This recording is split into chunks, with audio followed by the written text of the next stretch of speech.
Salut à tous, c'est Nico du Ciné Show et aujourd'hui on se retrouve pour parler d'une série. Et oui, on le fait très peu sur la chaîne, mais là il fallait absolument qu'on le fasse pour ce petit chef-d'œuvre qu'est cette série dont on va parler aujourd'hui, qui s'est terminée la semaine dernière, c'est Ted Lasso. I always figured that tea was just gonna taste like hot brown water. And you know what? I was right. Yeah, it's horrible. No, thank you. Welcome to England. Ted Lasso, c'est une série américaine qui est sortie sur Apple TV+, depuis maintenant près de 3 ans. Il y a 3 saisons qui sont disponibles et ça s'est terminé mercredi dernier. Et je l'ai découvert très récemment cette série, puisque je l'ai découvert lorsque Apple TV+ a intégré Canal+, donc c'était il y a maintenant presque un mois ou deux, peut-être même un peu moins. Donc c'était vraiment une totale découverte. Je me suis fait les 3 saisons d'affilée, et j'ai commencé à suivre un peu le rythme hebdomadaire quand j'ai rattrapé le train de la hype, entre guillemets. Et j'ai adoré cette série et je voulais absolument vous en parler parce que cette série ne fait pas énormément parler non plus en France et pourtant c'est un pur bijou que vous devez absolument voir de toute urgence. Donc cette vidéo a pour but de vous convaincre de regarder cette série si ce n'est pas encore fait.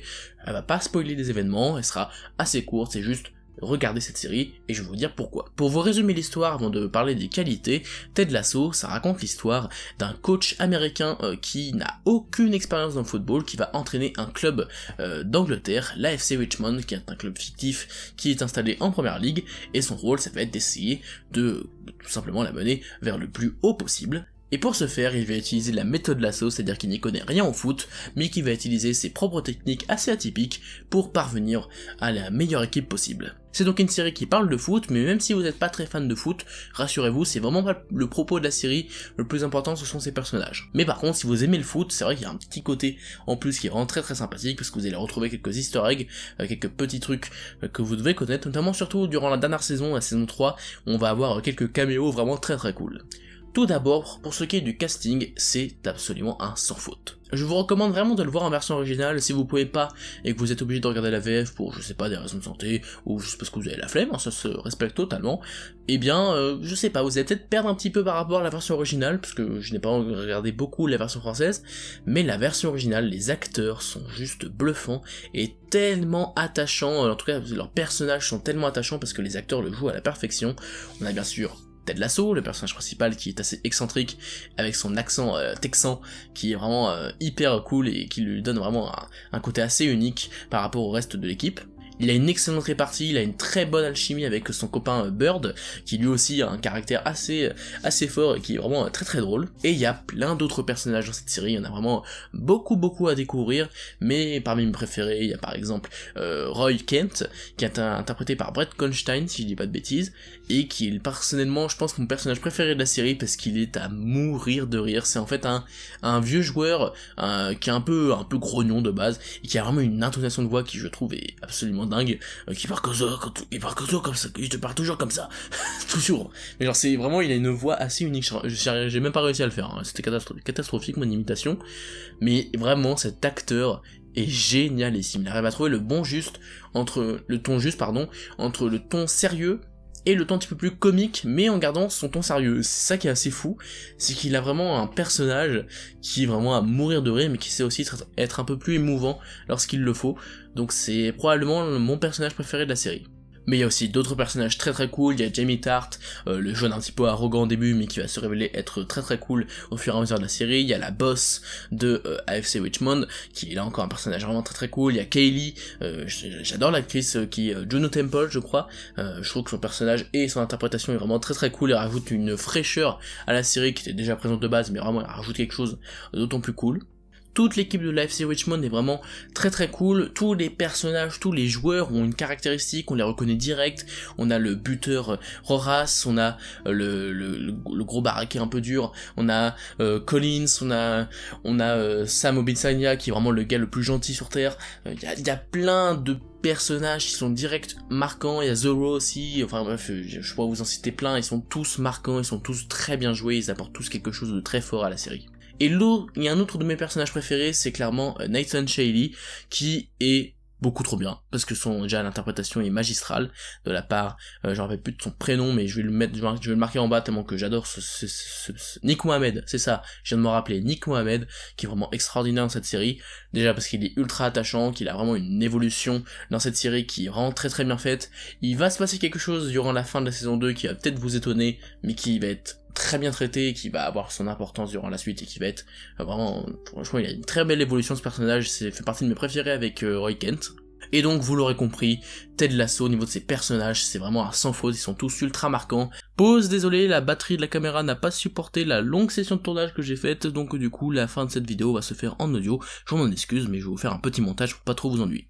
Ensuite, un autre très bon point de la série, c'est la mise en scène. Si elle se révèle assez simple de base, en tout cas on pourrait penser qu'elle est simple, elle est vraiment très bien réfléchie, parce qu'au final, on se rend compte qu'il y a plein de parallèles, notamment durant la série, où au début on va se dire que ça a une petite importance, mais en fait ça va revenir à plusieurs moments, de façon inversée, où ça revient, c'est un élément récurrent. Il y a plein de petits éléments par-ci par-là, où tu te dis que ce sont des petites choses anodines, mais qui en fait ont été pensées en amont de la série, et qui font que c'est d'autant plus appréciable quand ça arrive. Et même si la photographie est assez simple en soi et qu'il n'y a pas non plus énormément de plans de toute beauté, il y en a quand même quelques-uns qui sont vraiment très très beaux et qui nous offrent de très bons moments. Un autre excellent point de cette série, c'est la musique. La musique est presque iconique, j'ose le dire. Déjà le générique d'ouverture qui est vraiment très cool, mais aussi les musiques qui reviennent souvent, notamment à la guitare, qui sont tellement feel good et qui accompagnent parfaitement l'ambiance de la série. Je les réécoute de temps en temps tant elles mettent dans une ambiance vraiment très cool et assez chill. Vraiment je trouve que cette BO est vraiment de très bonne qualité et aussi rajoute de l'émotion lors des passages plus émouvants. Donc au niveau du casting, de la musique et de la mise en scène, c'est vraiment réussi. Mais la question principale, c'est est-ce que au niveau du scénario, au niveau de ce qui se passe dans la série, est-ce que c'est vraiment bien fait?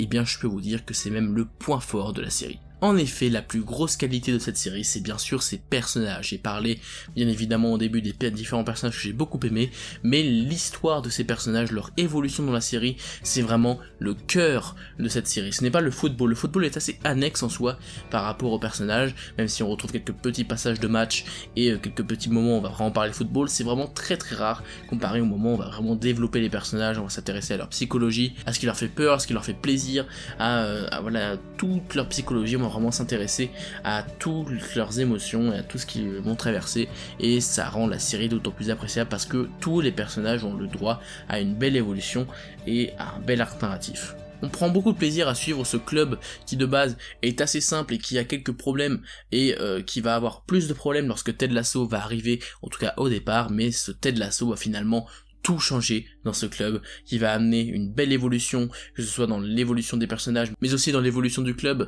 qui va devenir de plus en plus grand, de plus en plus fort. Il y a une belle évolution à ce niveau-là, où en même temps que les personnages évoluent, le club évolue, et ça donne quelque chose de vraiment très très fort, et qui est bien accentué par l'interprétation du casting. Et en plus de cela, la série est très très drôle, il y a vraiment beaucoup de passages qui m'ont fait énormément rire, ça fonctionne à merveille, parce que les personnalités de cette série sont tellement uniques, et que quand elles s'entrechoquent, forcément, ça crée des situations vraiment très très drôles, certaines répliques vont vous faire mourir de rire, certaines situations aussi, notamment grâce à la mise en scène aussi.